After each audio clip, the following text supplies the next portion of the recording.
So, ayan guys, ito daw ay walang sounds pero may tao naman na looban. I-check ko. Bubuksan ko muna. Guys, bubuksan ko muna para makita ko anong problema. Bakit walang sound? So, ayan. So, titingnan ko. Kailangan talaga guys na marami lang talagang screw. Itong speaker na to. Kung ito ang sira, baka ito ang sira. Speaker na to. So, ayan, i-check ko yung speaker na to.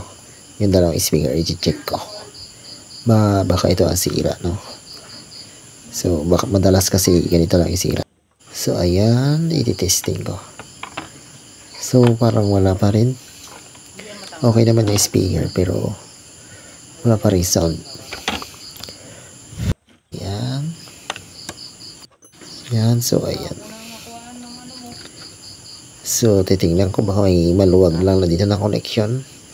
Kasi yung speaker okay naman. Ayan, hinangan ko ng konti.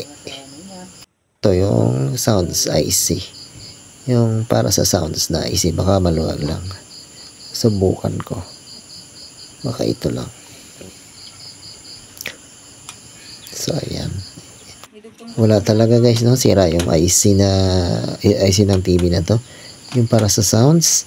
So, ang gagawin ko guys, no? Mag-convert na lang ako ng mag-convert na lang ako ng sound. So, kukuha ako dito sa dala-dala kong board na TV.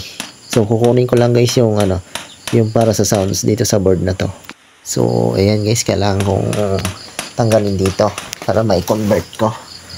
Kasi kailangan yung convert ko sa loob para magkaroon ito ng sound.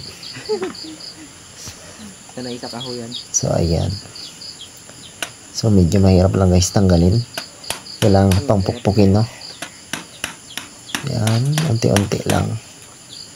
Para, kaya makuha natin. So, ayan.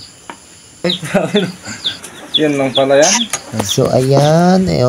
I-testing ko kung gagana na. So, ayan. Ayun. So, ito kasi guys yung sira, no? Yung IC na yan. Yan ang sira. So, i-convert ko na lang para magka-sounds lang. Ayan. Ayan, ididikit ko sa loob para magka-sounds siya. Yan yung mga connection ko. Ayan. Yan, okay na siya. So, okay. Ganun lang guys ang gawin. Pag walang sounds, pwede tayo mag-convert. Kuha tayo sa ibang TV na pwede pa ang sounds IC niya.